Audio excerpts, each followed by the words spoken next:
Good morning, everyone. Welcome. It's so nice to have you with us. We welcome you to this panel discussion on how COVID has changed the workplace and how it's impacted the workforce. And we're so excited to have you join us. And we're particularly excited to have these friends of Utah State and particularly the Huntsman School of Business and Human Resources as a profession who have joined us on this panel.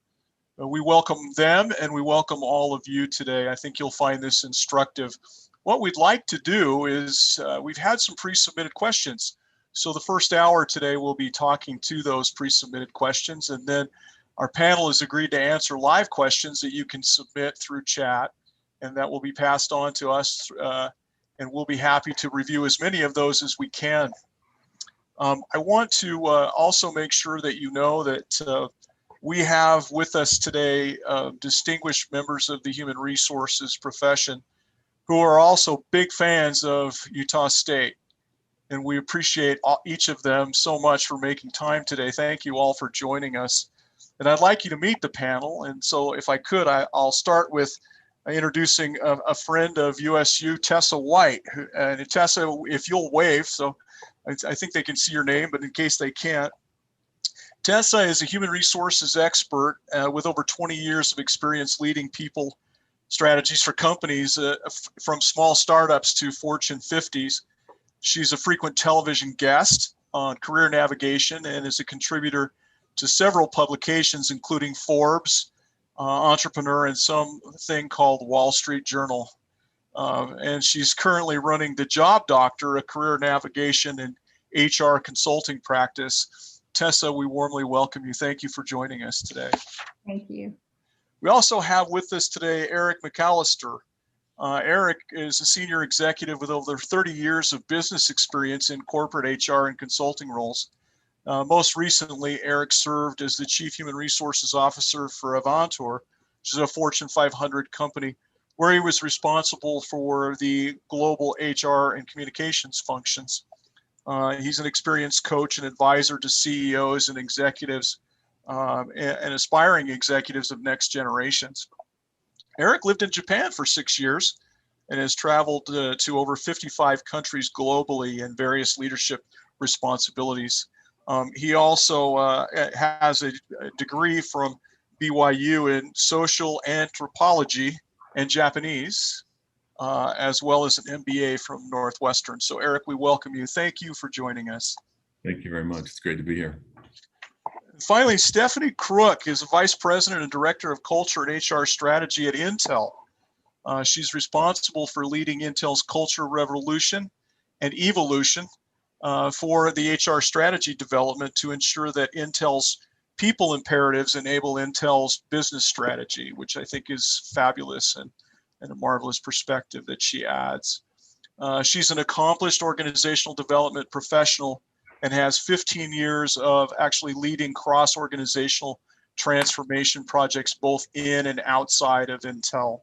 She holds a bachelor's degree in psychology and Russian from the Utah State University and has a master's degree in organizational behavior from some school south of us called BYU. So Stephanie, we welcome you. Thank you for joining us today. Thanks for having me. Well, it's great that you're all here. And we, as I mentioned, we have some pre-submitted questions. And so I wanted to direct this first one to anyone who wants to jump into this and get us started. As you consider COVID on the onset, as it sort of hit us all, right? What did you initially do to help either the company that you're working for or the companies that you're consulting with? What were some things that you immediately did? Well, Bruce, I'm happy to jump in here. Sure. When COVID hit, I think it kind of took some of us by surprise, even though we've got operations in China, and so we were experiencing it first there. But the holistic impact of the pandemic really wasn't really understood until probably March.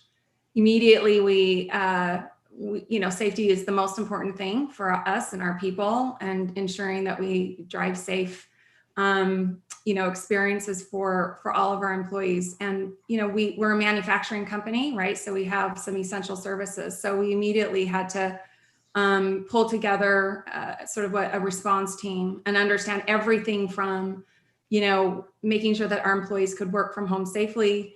The essential workers that were in the manufacturing teams could come into manufacturing spaces safely. We looked at our supply chain and ensuring that we weren't going to be able to, be impacted by constraining our customers with supply. So lots of elements of a cross-organizational team from a facilities, IT, HR, right? Really trying to understand what are all the elements to ensure that we both drive safety, but we're also able to deliver the essential services that Intel provides every day. Yeah, Eric, what were you seeing on the ground at that particular time, February, March, April? Yeah, I'd say, and Stephanie's covered a lot of the core bases there.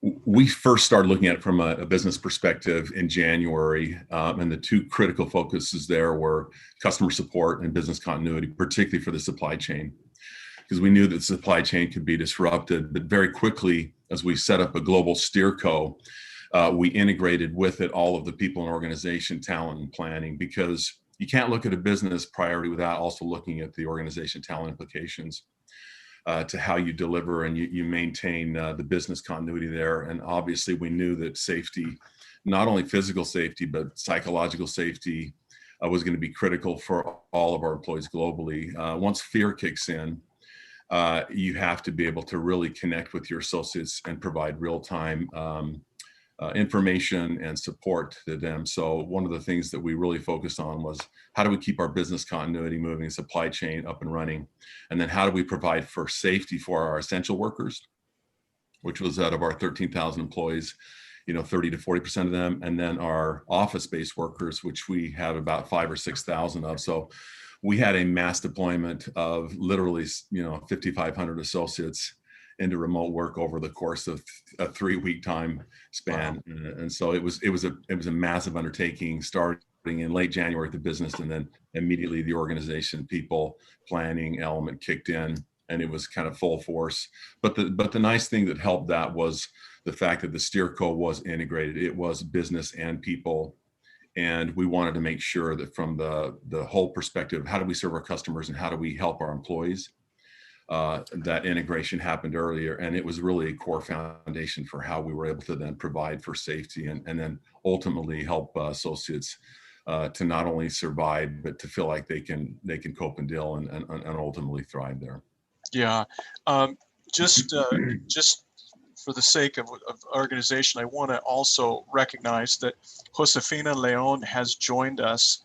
Josefina had a previous commitment and has another commitment she's going to, and she's waving to us now. Josefina is actually the Vice President of HR Business Partner at Disney General Entertainment, and she earned a degree in the Fashion Institute of Design and Merchandising, and then shortly after, she got a bachelor's degree in business from Cal Poly Pomona, and now holds a master's degree in organizational development and leadership from the Fielding Institute. And Josefina, we welcome you. We appreciate the fact that you have a couple things that you had to fit in around this. So thank you so much for joining us. And I'm gonna jump right into it, put you right on the spot, if that's okay. Sure. So we've been talking about the initial impact of COVID and how companies sort of got hit with this from an HR perspective. Can you give us some insight into Disney and what was done initially at Disney when you started hearing about this pandemic and what it might be and what it might not be? Sure. Thank you. Hi, everyone. Happy to be here. I think that COVID was such a new word for all of us, and I would be lying to you if I said that we were very strategic and knew exactly what to do.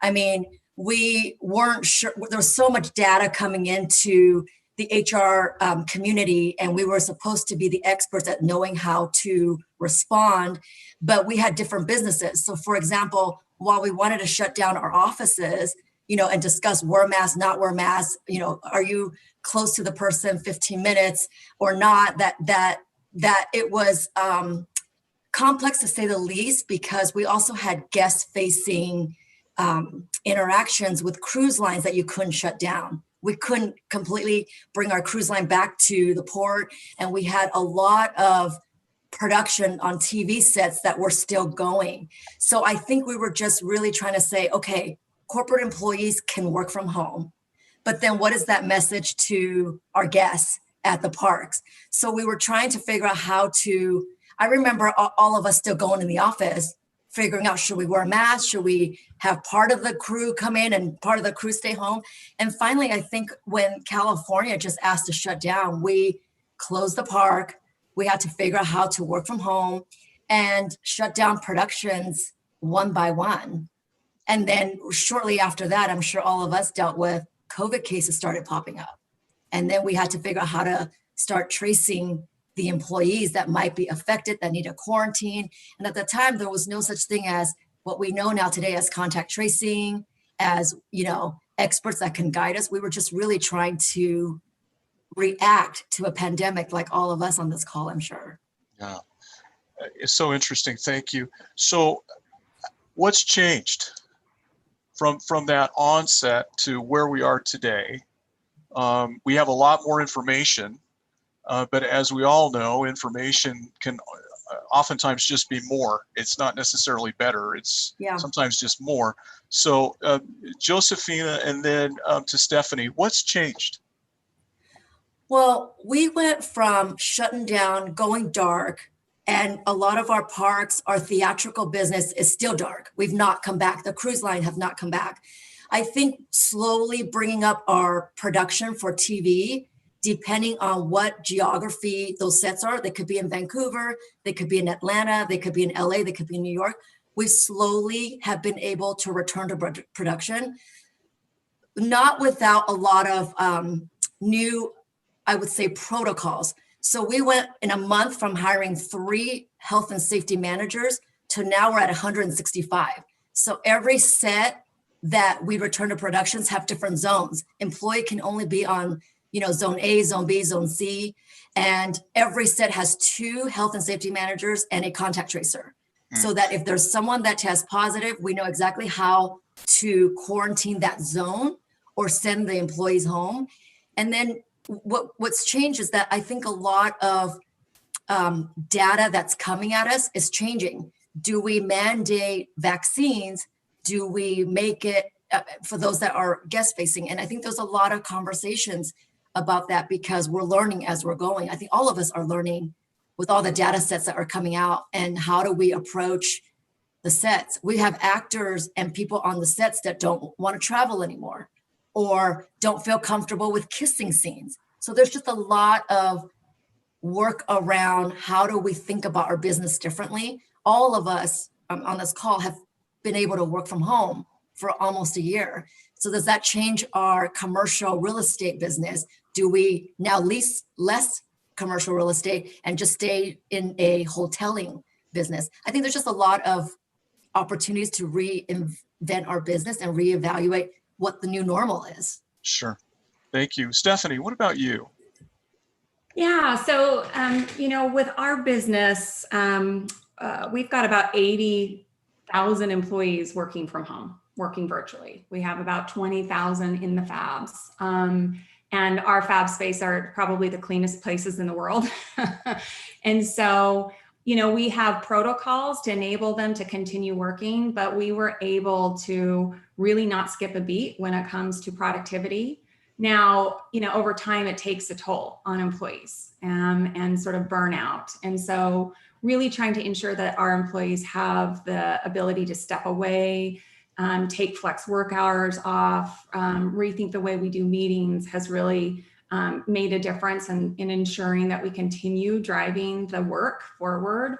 I would say, you know, we've known for a while from sort of workforce the future trends that flexibility is something employees want in terms of where and how they work, digitalization around both how we learn, how we work. I would say COVID has accelerated all of those trends. And so Intel has sort of taken a perspective of let's learn, let's not take too many choices around, for example, our meeting space until we really understand the impact, the long-term impact of virtual work and what that means to culture, because we know that culture drives, you know, the performance of a company, and we don't want it to erode.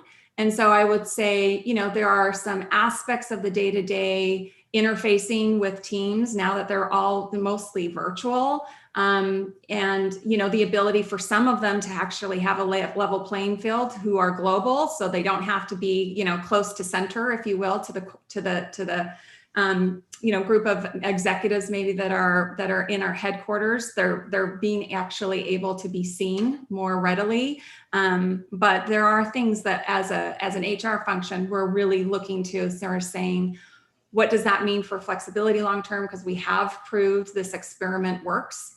What is it that we can do from a talent perspective in terms of hiring where our critical skills are? So that drives competitiveness.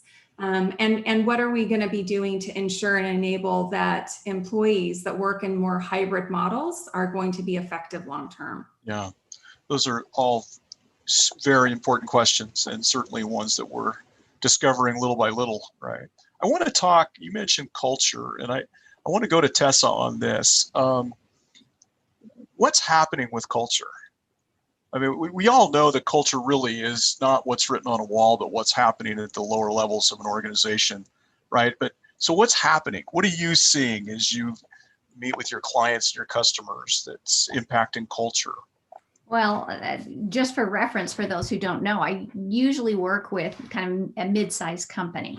So not an Intel, not a Disney. And it's been really interesting because it has accelerated diversity, the ability to have a diverse workforce, like almost overnight. And if you think of just Utah, for instance, Utah has always struggled with women in the workforce.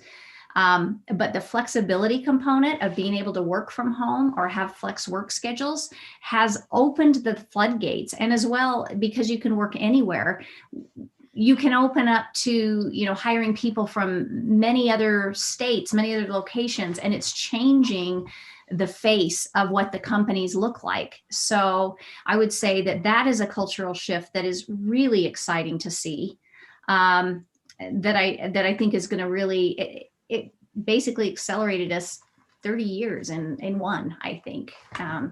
So that's been a big shift. I also think, though, that if you look at the trends for 2021, one is employee engagement, because it has certainly taken a toll on all of us to stay connected with people the way that we would like.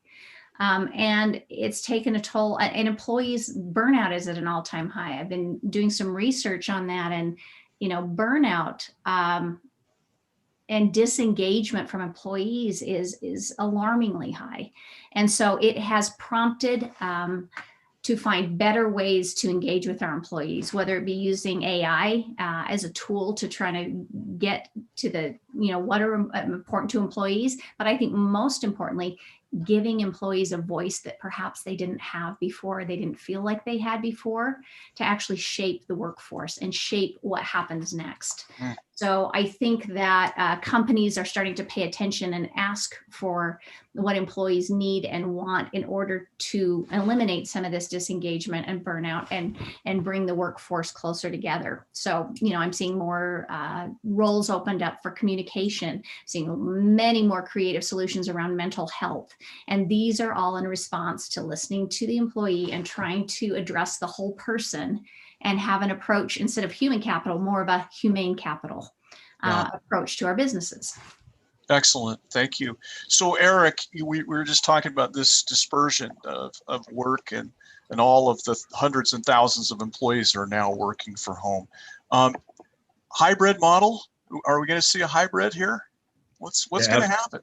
Yeah, absolutely. And I would strongly echo Tessa's comments on culture. I think the fad has always been that when pressure's on, business needs to focus on strategy. And then culture is an important thing. Boy, that's been turned upside down. And I think leaders really understand that culture, in my opinion, eats strategy for breakfast every day. Culture is the foundation upon which you're going to not only drive competitive advantage in the business, but you're going to engage your talent. You're going to be able to get the trust of your people, and you're going to be able to have them come along and really be part of how you think about the future. And so to your question, one one of the things that we did early on, once we got through kind of the reactive stabilization process of getting people into their remote work lives and then the essential workers safe and taken care of, one of the first things that we started to do was to plan and say, okay, do we want to react or do we want to proact? And we were very, very clearly focused that our cultural values, our mission, our vision, we are a purpose-driven company. There's no going back. And we made a statement in mid-May to all of our associates that we're not going back. There's no return. When everybody was, seemed to be talking about return, we said there's no return.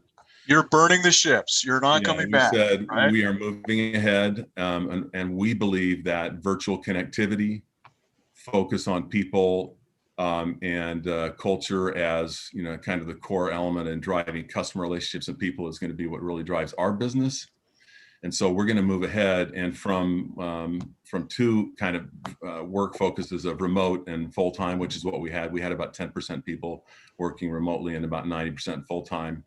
We actually went and leveraged what Tessa was talking about, which is we went and leveraged Yammer and listening groups. And we said, we're not going to define it for you. We want you to tell us, how do you want to work? And it was unbelievable. We went from maybe 10% participation on our Yammer to 95% within about a week when we went out and started doing the polling. It was amazing. They flooded in to tell us how they wanted to work. And then what we did is we designed the future work based on that and then announced it. And it couldn't have been more welcome because the associates were so grateful that we actually listened to them and integrated their feedback. This is a huge, huge topic and they're worried about it. And so we've now rolled out what we're calling a reduction of density in every single office to 50%, and we'll never go back. So let me just jump in there for a second, Eric. I want to ask you a follow-up question. It's so fascinating. Thank you. Mm-hmm. Initially, what we heard before the pandemic was so many people saying, I want more flexibility. I want to work from home. Now they've been forced to work from home. And what the literature is saying is that more and more of them are wanting to not work from home. Yeah. So is there, with the pivot that you've just made, is there potential for yet another pivot to pivot back to some balancing that you might be doing? Yeah, what we've seen, and it's been pretty consistent since we did that polling last summer, that about 40% of our associates want to have a balance. They want to have a hybrid balance. They want to be able to work at home for a few days or on an every other week, and then they want to get to the office once the home situation is about frayed them. There's another 30% of our associates said, I want to go remote and I'm really happy to stay that way, and I want to, that's the way I want to work. And then there's another group of people who said, I've been working on this remote or hybrid process. It doesn't work really well for my situation. I want to get back in the office. And so to maintain the density and the safety, we've put in place the hybrid structure, and we're able to do what we call a on and off shift. So people come in every other week, and they're able to maintain the hybrid flexible working arrangement. Those who are on remote don't come in at all, and those who are full-time come in, and we have the cleaning that alternates there and all of the the super clean and hygiene. But so far it's worked really well. But the foundation of it is ask your associates, and they'll tell you what they want to do.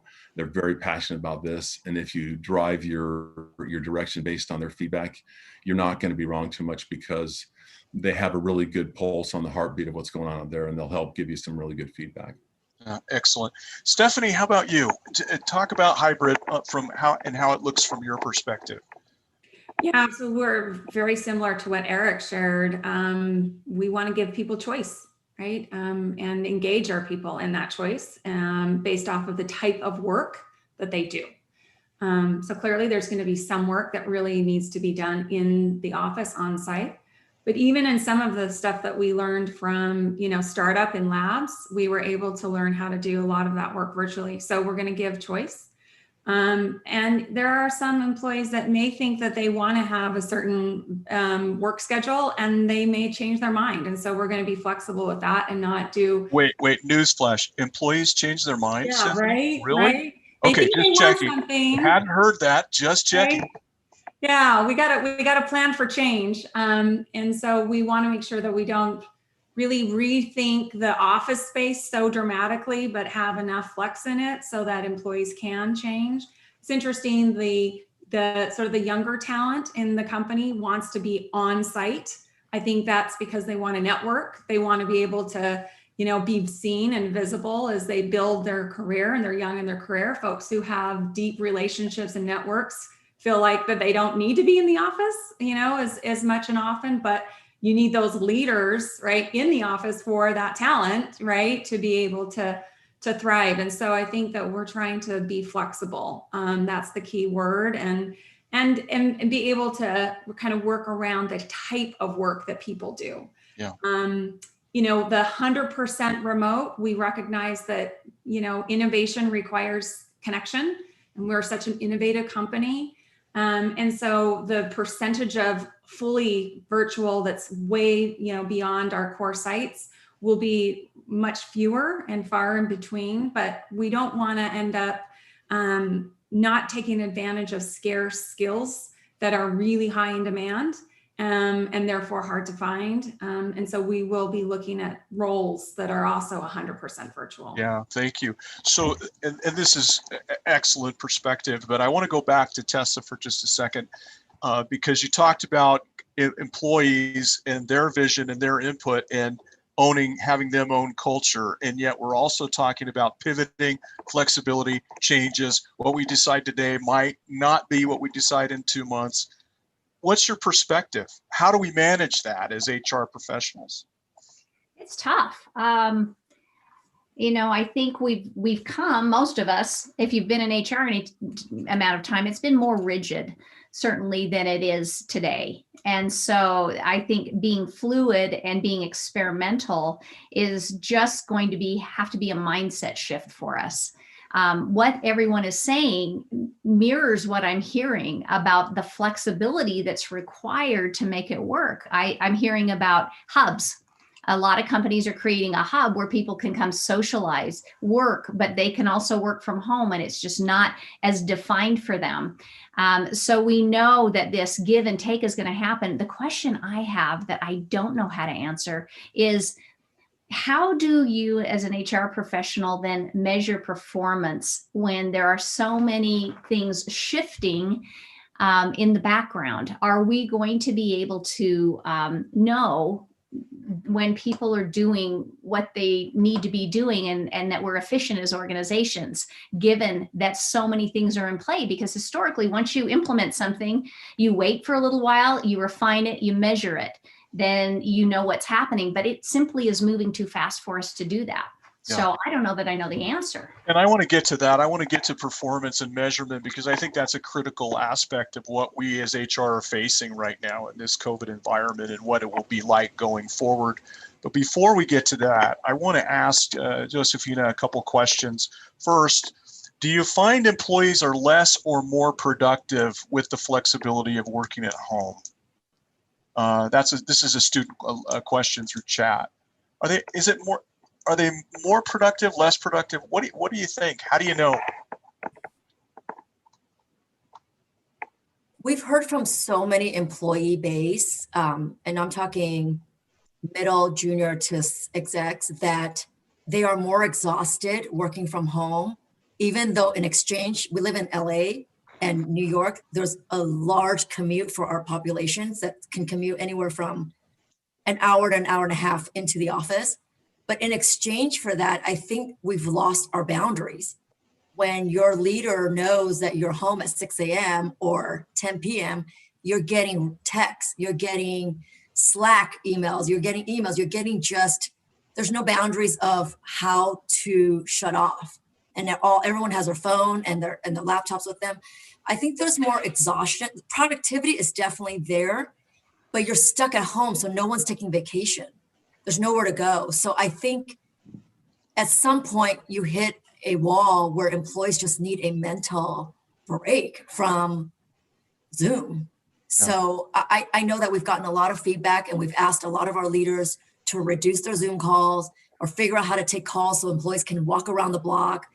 We're really trying, but again, a year in, no one thought we'd be still Zooming, that we are putting a task force together to say, how do we make this more appropriate for employees to have some boundaries? So you're looking into that, and my follow-up question for Eric in particular was, what do you do when you're just yammered out and you have this Zoom zombieism that happens, and people are they're just frankly fried, and they're just done.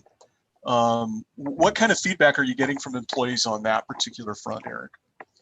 Yeah, and just comments, I'm listening to Stephanie and Josefina and Tessa.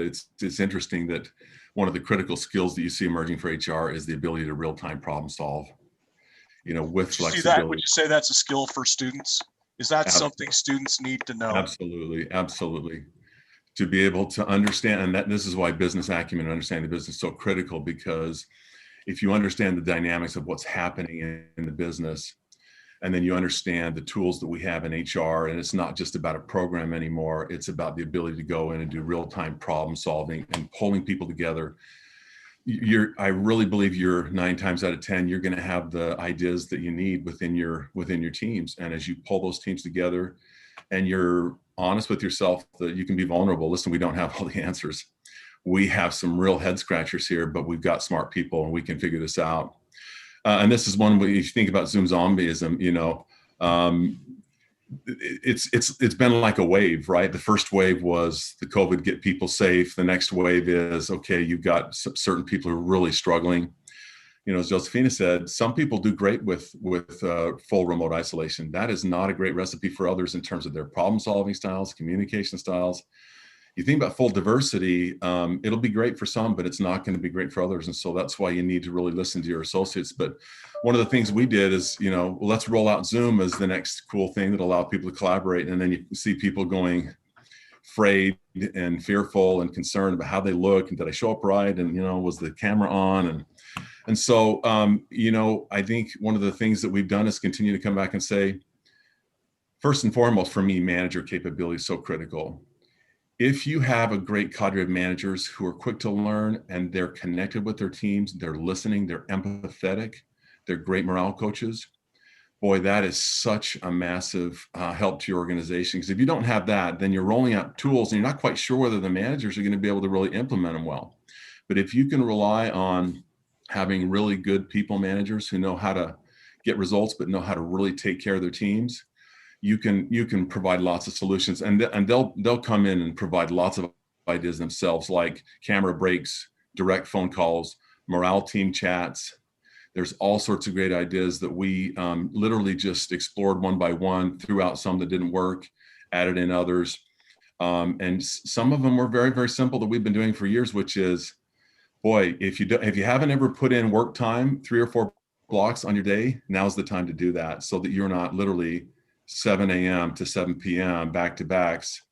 In a regular office environment, that's tough enough, but virtually that becomes really hard. So there's all sorts of different good solutions, but I think on the back of really great managers is where you need to continue to rely so that they can apply those well for you. So Stephanie and then Tessa, could you address how important is a team right now? How important is an engaged manager or an engaged team to what you're trying to protect and deliver, if you will, at work? It's everything. I mean, I think we know that the majority of performance outcome is predicated on the manager. So I couldn't agree more with Eric on manager capability. And what was awesome about COVID, if you can take some sort of positivity out of it, is it was a catalyst for us to have managers show up better, to show up as caring, and it drove up way more trust in the organization. In fact, our manager feedback scores jumped quite significantly post-COVID than prior to COVID. And they did come up with some really thoughtful ways of driving connection with their people, but also trying to weather that burnout that Josefina talked about, right? So these leaders instituted 25-minute meetings. So every meeting, or 50-minute meetings. So you always have a break. They have blockout meeting times. So you're going to be able to not have to worry about blocking having people jump, time onto your calendar. Friday afternoons blocked out. There's a lot of things that they do to drive that inner team connection. And what we learned at Intel is that people were much more empowered to make decisions because managers weren't able to physically do all of the things that they did before to make some of those calls. And so that actually drove up better engagement with the teams because teams were more empowered. They spent more time giving guardrails around decisions and then let those teams go, which I think is a real positive outcome that we're hopeful that it will continue once things get back to a little bit more normalcy. Yeah, managers actually leading. Wow, that's outstanding, really. Seriously, and there's not all sarcasm in that comment. I think it's really interesting that many of what you're describing seems to be that many of our managers are accepting leadership and really reaching beyond just a checklist of what we get done to taking care of people, which is crucial. Tessa, what are you seeing on that front? Well, it's interesting. I'm doing research for a book, and so studying a lot about this. And Gallup just did a poll about burnout and disengagement. And the four top things were around my manager is overloading me, there's a lack of clarity of what I should do, and my manager's just plain disconnected from me and the work that I'm doing. All of them point back to this one place, for engagement. It's the manager. And that correlates with what I hear from employees as I work with them. I think that the new skill set that managers are going to need to have is feedback. And they've always been generally not so great at this. But being able to give frequent, fast feedback to employees, I think that's an essential skill set. Managers have got to become better at project management / alignment and making sure that everybody on the team knows what needs to be done and when it needs to be done, which requires better communication skills as well. But I also think that in today's world, back to this flexibility, managers also, instead of doing things the same old way, instead of saying, why would we do it that way? They need to say, why not do it this other way? And so I think those are really critical skill sets that we need to develop in our managers. And gone are the days that we can just put people who are good individual contributors into manager roles and expect them to succeed. There's so much at stake with employee engagement and burnout that we have to teach managers how to be better communicators and do the job better. Yeah, thank you. And I want to go to someone who has certainly had a lot of experience in this, Josefina, with Disney. Okay, it's supposed to be the happiest place on earth. And by the way, my 7-year-old granddaughter wants to know when Small World is going to be open in Southern California. But we'll talk about that later. Here's the question that I think is really important in what Tessa just said. How do you help managers do this? How is Disney doing that? Yeah, I agree with Tessa and what Eric and Stephanie have said in terms of the culture, the leadership, the manager needs to show up more than ever. And you really don't have a choice because they're in front of you in Zoom and there's nowhere to look, right? Versus in a conference room, you're kind of in a sea of people and you could be distracted. You're more focused. I think we're having a lot of coaching conversations with leaders and rather and to what Eric said earlier, not all employees are created equal in what their needs are.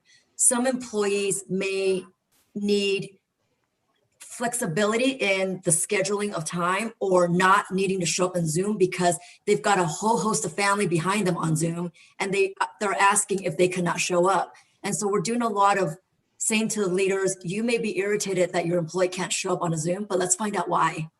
Or you may not know that employees in Hong Kong share a very, very small 400 square foot combined space. So you may not want them in a Zoom. So I think you're just trying to show up and meet the employees where they're at. But to what Tessa said, I also have seen leaders delay performance conversations because it's COVID. So I have a lot of leaders that are, well, normally I would have a performance discussion and I would, but I'm going to save it because I just feel like it's hard during COVID. And our counseling to each of the leader is still have the conversation because you want the employee to improve.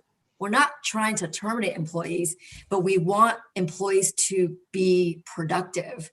And the only way they can do that is if they know they're not performing or meeting expectations.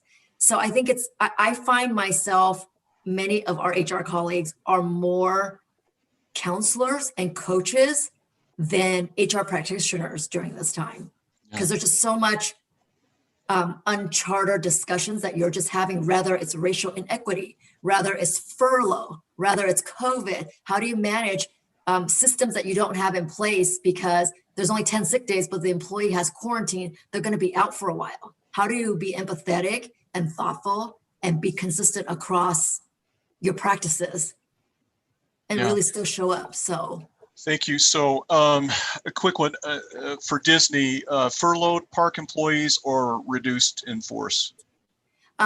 We did both. So I'll say that our head of HR shared with us that in the 20 years she's been with the company, she's never used the word furlough. We've never practiced it. We've never had to. I mean, Disneyland closed for part of the day during an earthquake, but we've never shut down Disneyland.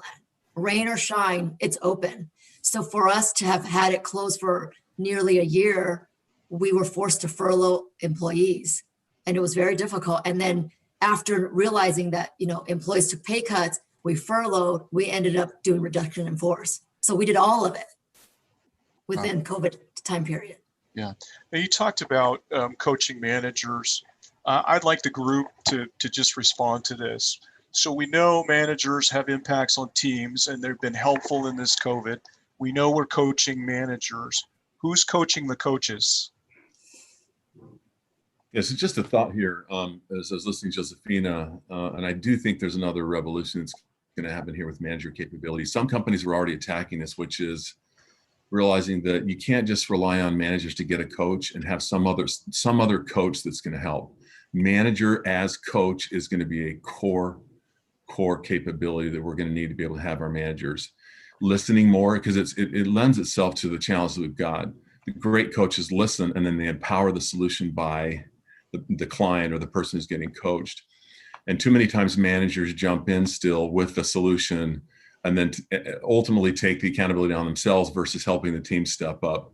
And so not only helping managers, with their people management capabilities, but helping them as a coach as part of their repertoire of their capabilities.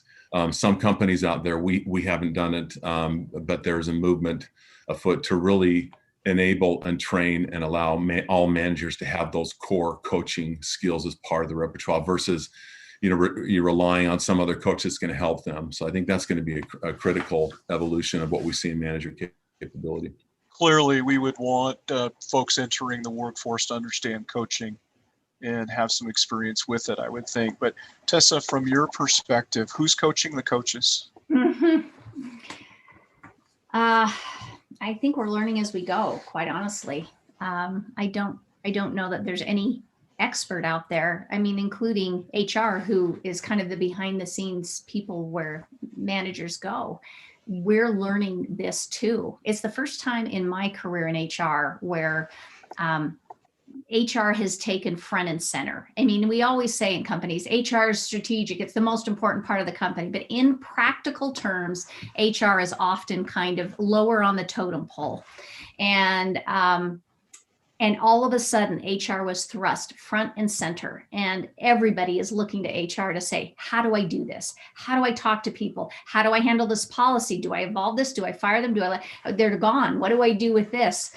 And I think we're all learning together. So I don't have an answer for it, except to say that coaching, learning from each other, having some freedom to experiment and make mistakes along the way is important. But the big distinction for me is coaching means that we're addressing it sooner in the continuum on feedback. If you delay feedback, it feels punitive and it's more like performance plan, more old school HR. And the closer you get to giving fast and frequent feedback, the more it feels like coaching and not like something punitive. And that's what we are all doing. Fast and frequent. I love that. And specific, I think, is also, we would throw that in there. So to Stephanie and Josefina, are you finding the opportunity to coach more coaches? Are you personally finding that? To what degree are you doing it in terms of the amount of time that you're spending? Yeah, so my role, I work with our executives more in the culture space and enabling them to have a perspective of how they're modeling our culture, how they're visibly role modeling our culture. From a managerial perspective, Eric's spot on that our expectations going forward of managers are to be great coaches. We have invested in an internal coaching program where we have certified coaches outside of HR who give their time to coach managers who really want a impartial perspective on how to help show up better. We clearly have coaches for our leaders and executive level, and our business HR teams, right, are right there partnering alongside the data manager and a leader. Is it sufficient? Probably not, right? There's always opportunity and room to grow. I think that, just having the almost self-awareness of what one needs and how to get that is one of those skills that we want to make sure that we engender, and being able to ask for help. We have a lot of smart people at Intel, but having that vulnerability in a leader, in a manager is critical because the world is way more ambiguous. It will continue to be even more so. And the change and the complexity of the change that these leaders are going to have to navigate is just going to grow. Yeah, thank you, Josefina. And I know you have a hard stop, so if you have to go, please. I'm actually good. I got confused with Mountain Time and Pacific Time. Great. So you're good. Thank you. Great. So good. I'm glad you're staying with us. So what's Disney doing? What are you doing? I think I have spent a lot of time, because the great leaders, we all know who they are because they show up, their employees talk about them. So those are low-hanging fruits. I've spent a lot of time, myself and my team, going the inverse. We're talking to a lot of assistants, coordinators, managers, and not the executive level, just to check in on them. And through the patterns and conversations, we're learning how their leaders show up.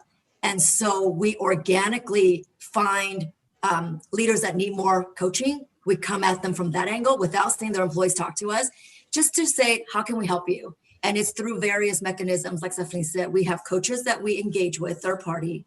A lot of our HR business partners are certified coaches. And we just use that opportunity to figure out how to get to leaders that may need extra handholding. And our junior team, if you listen to them, you really know who is developing them and who is struggling with even approaching their leader. Yeah, it's very possible that our coaches can do really well at helping people understand the perfunctory parts of jobs, but not the human emotion and the being worn down and the zombieism and all the things that have come out of this particular time period that we're all in. I'll give you an example. Please. When we recently did a massive reduction in force, for those of you that don't know what that is, it's laying employees off. And through patterns of conversation with the employees that got impacted, we learned that some managers, the way they did it on Zoom, I know coaching them behind the scenes, prepping them, they were very empathetic, very nervous in having those discussions, but how they showed up was cold as a fish. No empathy, couldn't wait to get off the Zoom. And it gave us some intel to say, how do we go back to have this leader show up again? Because these employees are still here and we don't want their experience leaving us to say, my boss treated me with a 3-minute conversation, was not empathetic. So I think we were really trying to get in front of that to say, this is not what he or she intended. It was either out of nervousness or not understanding how to do. Some of these managers never let anyone go. It's the first time they've had to done it. Yet doing it over Zoom, which we've never done before. We've always laid employee off. Typically, we try to do it in person. So it was really a learning for us to show up differently for employees. Yeah, thank you. There are two topics I want to get to. And Eric, the first one I don't want you to feel left out, but I want to ask about women in the workplace and specifically what we're seeing impacting specifically women and mothers. And again, Eric, I'm not leaving you out here. No, I'd like all of you to comment how's it impacted women? We read a lot about it. What are we learning? What should we know about what's happening? Tessa, let's start with you. Well, I'll take a slightly different approach than I would guess many of you will. Because we all know that women with children at home and etc. they're feeling really beat up and left behind a little bit in this whole COVID. It's been very hard on women. But here's the upside that I am seeing. Women have told us for a long time that they need flexibility. And they are the most loyal employees in the world if we can work around family needs in many cases.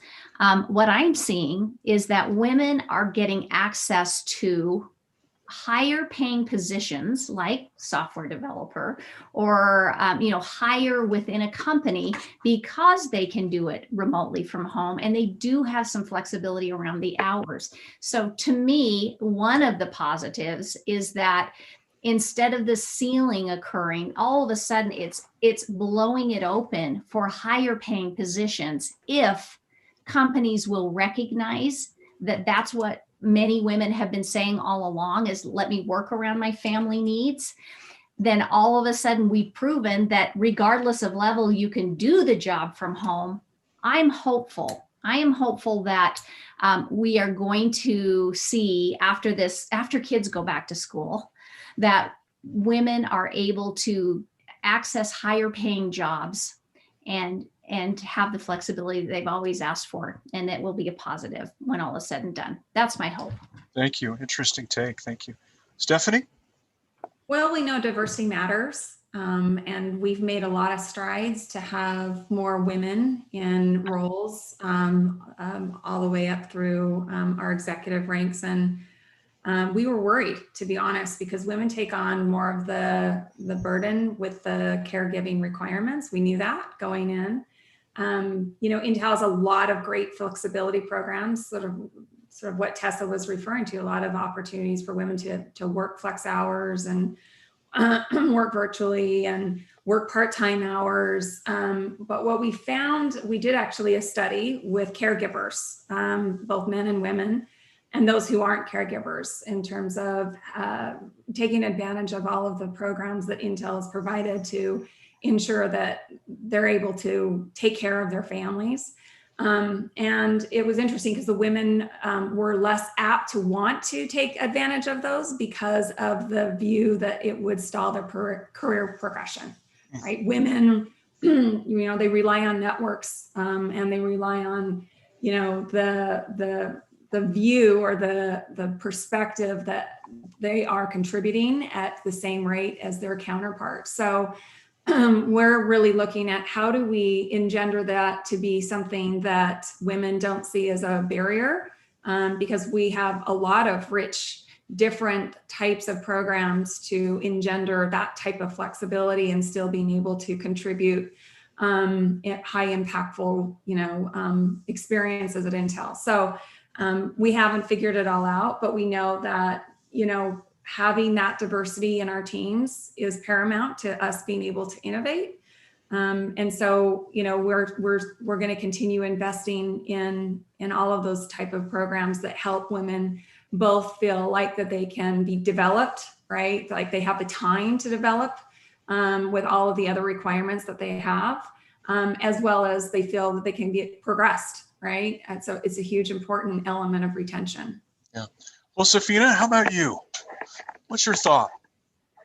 I think for the last few years, we've been really focused on pay equity in hiring our practice to not just women, but expanding the organization makeup of the backgrounds of where people come from. Rather that's demographics, racial differences, or economic differences. So we're just really trying to build our slate at the recruiting level to say, how do we introduce leaders beyond who they know? Because in entertainment, everybody knows somebody to bring on. There's always someone's nephews, cousins to hire on. How do we expand our program so that it's a real diverse slate And I think we've moved the needle in our demographics of women. We're really at 50-50. There's some pockets where there are heavier men, and there's some pockets where there's heavier women. But I believe that the work continues in the overall diversity slate. Yeah, for us. Thank you. I want to talk about diversity, if I could, for just a second, and ask you about it. And Eric, maybe you can lead off on this. But so gender, race, LGBTQ plus. We're considering all of those. We've had a lot of discussion about that. Politically, we've talked a lot about it in unfortunately more of an acrimonious than constructive way, in my view. But what about the diversity of folks working in the office versus folks working from home? Yeah, and it's an interesting question, and done some thought on this, because it depends upon which company you're at, but some companies have progressed so far in this. Let me give you the analogy of an iceberg. If you look at the iceberg, the tip is what you'll see visibly, and that's typically where companies have focused their diversity efforts, on those visible things you can see: gender, race, ethnicity, sexual orientation, visible things. And some of them have gone way below what I call the under the water level, to the full elements of diversity that we talked about earlier, like problem solving styles, communication styles, handicaps, and done an amazing job at exploring all of the full range of elements. And I think it's just about where companies are at on their experience curve.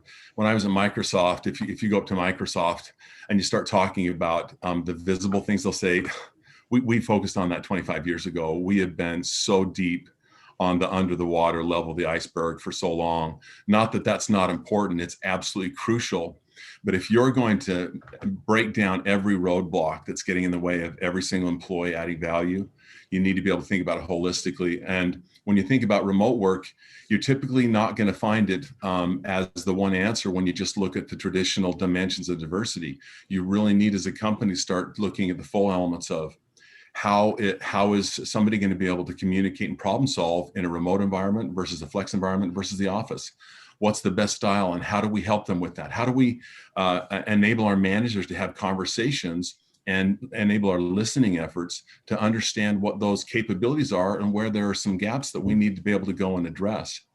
And that will then allow you to really think about what's the right working arrangement that's going to help everybody really contribute to their fullest and be their best. And that's where I think companies are going to really need to go, is to be able to be open to all of that. Just one example I'd give you, just a few years ago here in my current role, I had one of my top women on my team who was, for whatever reason, over a period of a couple of weeks, really seemed to be struggling with something. And so I could sense it. And I in my next one-on-one with her, I said, "Hey, listen, I'm sensing some challenges. Maybe you're struggling with dynamics of the team or whatnot." And we had built a strong enough relationship over the course of the prior months and years that she opened up. She said, "I've never told you this, but I stuttered as a child. And it was a deep, deep impediment for me. And it took me years to try to figure out how to overcome that. And I've gone through all sorts of therapy and help and support, and I typically have it very well in hand, but there's been some dynamics here that have caused me to struggle. And because I'm worried that I may go back in that, I've kind of gotten quiet." And it was such a great discussion, because it enabled me to really understand some of the challenge that this incredibly talented woman was having. And so we talked about what can we do to help address that? What would be different forums or different dynamics, or what do I need to do as her manager to help? But those kind of conversations, my bet is they don't happen nearly enough in companies, because for whatever reason, they may be more focused on the traditional definitions or dimensions. But we really need to push, as an HR function, the ability of managers and leaders to embrace the entire spectrum of diversity, particularly now that we're grappling with these issues of remote, flex, and others. It's not just going to be only about an ethnicity or a race or a gender issue. It's going to be about other issues, and we got to really get smart, or we'll lose some of these really incredibly talented people. Yeah, thank you. Tessa, what would you say to your clients about diversity, and particularly this at the property versus dispersed? and how would you coach them? How would I coach them to get greater diversity? Or, Yeah. Well, I think we start with diversity is more than race or gender, right? I think you've got to start with learning style. You know, that somebody remote has a different, it could be punitive if they have a learning style that's more of, I need to touch it, I need to feel it, I need to, which is more conducive to an in-office. So I think we first need to recognize there are different learning styles of people and make sure that they're able to work within the environment which they do the best in. And oh, Tessa, you're locking up. I'm not sure what happened there, but I think she's locked up a little bit. Well, let's go on. I'm sorry we couldn't hear the end of that. I'm sure it was going to be very good. Hey, Bruce, if I might add, as we're talking about diversity, I don't believe you get the value of a diverse workforce. And I think we're talking about it around experiences, skills, capabilities, backgrounds, unless you're inclusive. You gotta just focus on inclusion. And yes, you gotta have inclusive hiring practices like Josefina talked about. But unless you enable and engender managers and leaders to be inclusive, you'll never get the benefit out of those various experiences. And that's why I love Eric's example, right? That what he just shared was a great representation of how to be inclusive. And then to have that person be able to show up as their best self. And we talk to our leaders that, it's like oxygen. Those that feel included don't ever think about it. And those that don't, that's all they can think about. And so, I think for us, it's a huge focus because it's table stakes. Like as companies nowadays, you can't choose whether or not to be diverse and inclusive. Like it is just table stakes. So how do you help engender that understanding and thoughtfulness and have managers value it is something I think that it's just going to be a focus for almost every company. Yeah, and a labor that's going to take us throughout our career, no doubt. I want to go to this second question, which will be the last formal set of questions we'll do, and then we'll start taking live questions. And thank you again. You've all been fantastic to hang in there. I want to talk about compensation for just a second as it pertains to COVID. What are you doing in terms of performance evaluations, promotions, annual increases, bonuses, those kinds of things that we've so come to expect in our environment pre-COVID? How are we handling it post-COVID? And Josefina, maybe we could start with you. It's such a tough question because it is a good one. I think that we went through from, for COVID, we called hazard pay, were those essential workers that had to go in, say, for example, the ABC newsroom. You can't produce a news programming without actually being in the newsroom. So we had employees that went in the office and we considered hazardous pay for them. Then we had executives that took a pay cut. Then we had bonuses come around. And it was very hard because on one hand, bonuses were all reduced because we didn't make our earnings, right? And we had employees that worked harder than they ever have. So working harder than ever, laying employees off, getting a substantially reduced bonus, you've got two schools. One, people were just thankful they got a bonus, those that were eligible. And then two, those were super angry and frustrated that they've never worked harder for a company and their bonuses were so reduced. And it was a very tough conversation to have with some of the individuals because yet you look next door at our theatrical and our parks, we have employees laid off. So it was just a myriad of some employees feeling grateful and some employees feeling very resentful. And we saw it all in the spectrum. Yeah. So Eric, how do you deal with evaluating somebody working right next door to your office versus somebody who's calling in? And Tessa, we welcome you back. Sorry we lost you. I'm sure That's what okay. I'm sure someone else had something fantastic to say. No, we were just waiting to answer the really hard questions until you got back. So hold on just a second. No, we're talking about compensation. Welcome back, Eric. Evaluating somebody next door in an office or a team that you can walk out and talk with versus a team that's working virtually. And this has been a challenge with some very fun coaching moments for some leaders who have decided that the only way they can really manage somebody is to be able to, see what they're doing on a day-to-day basis live. And we've had some very fun coaching moments with them, which I've actually enjoyed a lot. But here's a few of the subtle things that we've done as we problem solve this one. One is this notion of focusing on outcomes, right? We don't have to see every element of the work going on that we used to see in a teaming environment live where we were next to each other. But we know what the outcomes are. We trust in the behaviors. And so focusing on outcomes versus, the specific actions that you have to do. That's one. Two, we did a pretty hard pivot on really enhancing the how component, right? It's not just about what you do in terms of your results, but a big significant portion of performance reviews are the how or the competencies, and our competencies are our values. We said we absolutely want to be able to have every one of our associates drive our values every day, and we added some values there that we integrate in the system. Resilience was one that we added. Self-management was another one that was really important. We increased the notion around collaboration and teaming. And so we said, those are important on any year, but this year they're more important. We'll probably continue to really reinforce those even more so that our associates knew that this isn't just hardcore, go get the results. We're actually going to do a pretty hard pivot on the how. Yeah. And so that's helped also. Did you weight those differently in the review? I mean, did you say at one point they were worth 5% and now they're worth 20, or did you weight them differently? Yes, I mean, they were 30% of the objectives, and we've increased that by another 10% to reinforce that. Yeah, those are really, really critical, particularly this year.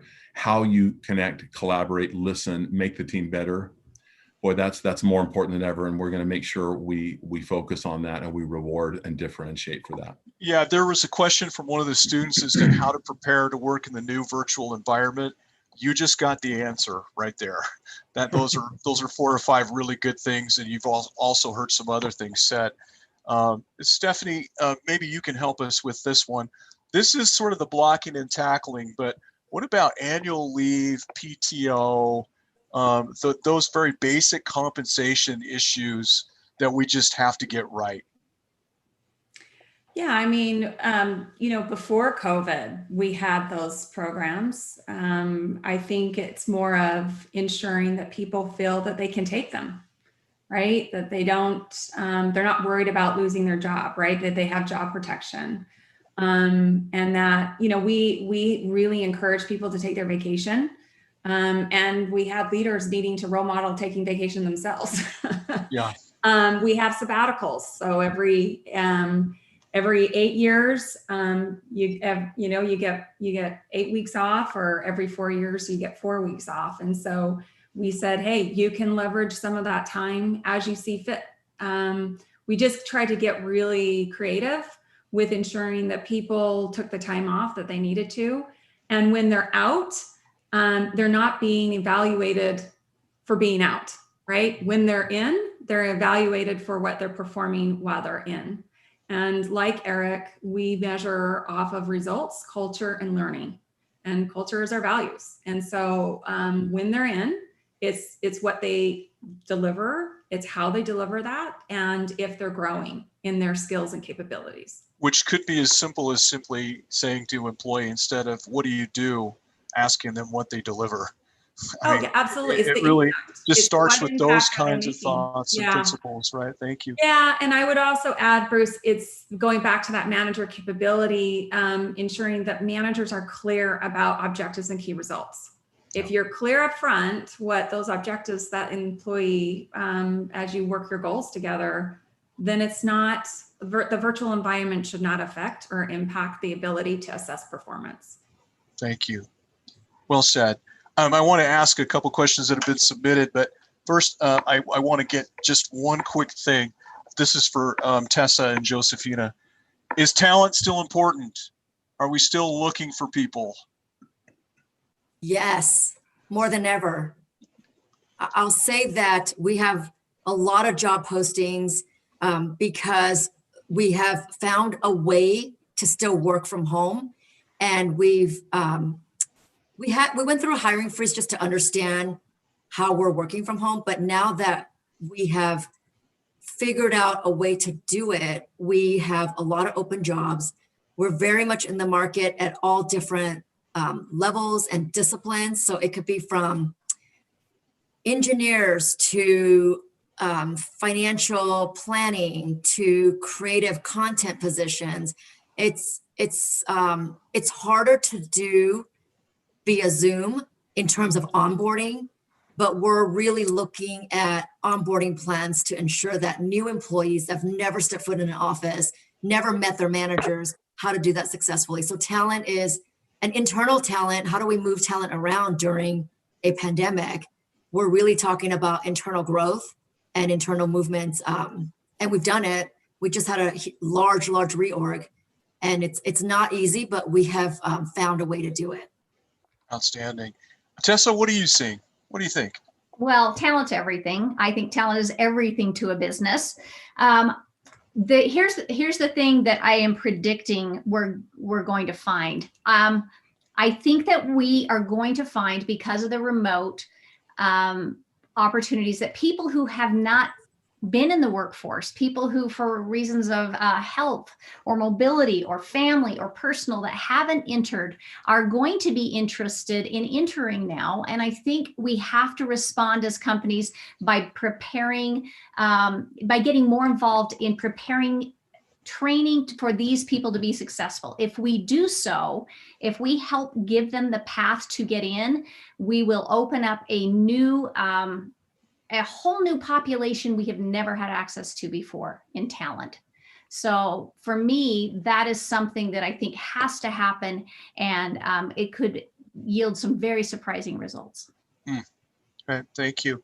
Okay, question, and I'm just going to open this up to anybody. We've got a few, so we may want to try to keep our answers as concise as possible. Mental health initiatives for employees have become more important than ever. How are you making sure employees receive the attention and the care that they need? And I suspect that they want to go beyond just that we have an EAP that an employee can call, which no one ever calls. So can we dig deeper than that today? Responses, please. I can tell you what I'm seeing. I'm seeing with my clients a much more, I call it a millennial approach to mental health. Not only are employers providing better mental health resources for people beyond an EAP that are actually real, like, they can call someone and see them face to face, but I'm seeing the use of apps paired with mental health where employees can self-direct some of what they're doing. Things like, checking in each day with themselves and setting goals for themselves, and having apps like that where you can self-direct and help yourself to some degree in privacy, paired with a greater resource available on the back end, paired with, again, a different kind of structure around PTO that recognizes that mental health is important, and mental health days might be something that we should pursue. So yeah, that's what I'm seeing. Eric, how about you?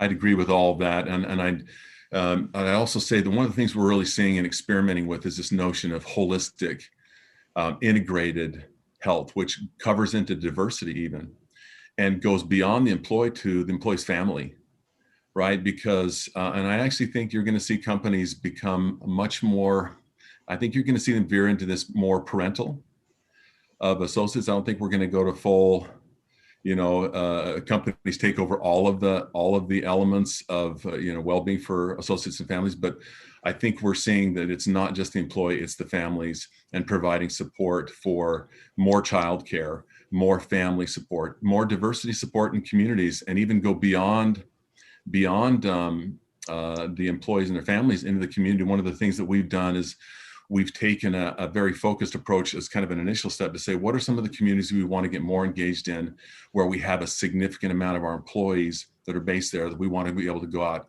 and help contribute, volunteer money and time to be able to help the community. So I think this notion of employee well-being is going to family well-being, holistic support, and then community support, to really say, you're part of our company family. We care about you, we care about your family, but we also care about the communities where our employees are at. Interesting. Okay, do any of you offer virtual internships? That's from a student. Virtual internships. Josefina, you're shaking your head. Yes. Yes, when we shut down, we had interns that had to move into this environment. And then we recently brought in 2 different programs. One is called the Apprentice, which are graduates already with a 4-year degree. And we have onboarded 12 of them in our TV group, and they are all done virtually. So we just pair them up with a mentor. They have a cohort, and we have speakers that come in and speak to them via Zoom. Some of them still live in their hometown of St. Louis, Atlanta, Alabama. They haven't moved to California or New York, and some of them have, and we have figured out a way to do it. And we also have our normal internship, where if you're a junior or senior in college, you can apply through our intern program. It's a pretty robust intern, and they're all paid. And we figure out how to do it. It's not the best experience, because we typically have them come on the lot and they get to go to Disneyland, all of that. But we have figured out a way to still give them experience, because we believe that interns need experience on their resume. So by the time they graduate, they can show that they've had some work experience. That's exactly what we believe in. So next time you get a resume from Logan, Utah, Josefina, will you look at it twice, please? Yes. Yes. Stephanie, how about you? What are you doing? We have not let up. I mean, we've always had rich programs of college graduates as well as internship programs, and we believe that's our pipeline. That keeps our workforce fresh, and so it didn't stall us. We had to adjust, definitely, in how we onboarded that talent. We have 100 about every week new employees starting Tell. So, we went from a 4-hour face-to-face experience to 2-hour virtual experience, and really had to kind of lean in and figure out what needed to be true for these folks to understand how work gets done fairly rapidly. But it shouldn't stall what we know needs to continue, which is hiring that wonderful talent. Yeah, thank you. So I want to ask one more question, and then I have a question I'm going to ask each of you to answer individually as we close. The last question I want to get to today is this from a student. With the vaccine starting to change things, how fast do you see HR getting back to normal? I'm intrigued by the word normal. How fast are we going to get back to normal? Eric, how fast are we going to get back to normal? I think first of all, there's no back to. We banished that from our vocabulary at Avantor. We said there's no return to a former way we did it. We are absolutely moving ahead, and it's going to be a different industry. It's going to be different customers' demands, and it's going to be a different company. And we really think that the millennials and the various generations want this, and we're going to really, really attack it and try to ride the wave of where we think people want to go. So maybe the answer to the question is, how long is it going to take for HR to evolve to be able to deliver the core capabilities to meet that new normal? It's going to take some time. Now, some of it, like I think Stephanie talked about, has been accelerated. We had a virtual strategy that was going to be implemented by December of this year for onboarding, recruiting, and many of our talent processes. Most of those we accelerated and completed at the end of this last year, because they were so critically needed. But I would say that over the course of this year, and I think into 2022, you'll see companies now make some really, really strong moves around helping equip their HR functions from strategy.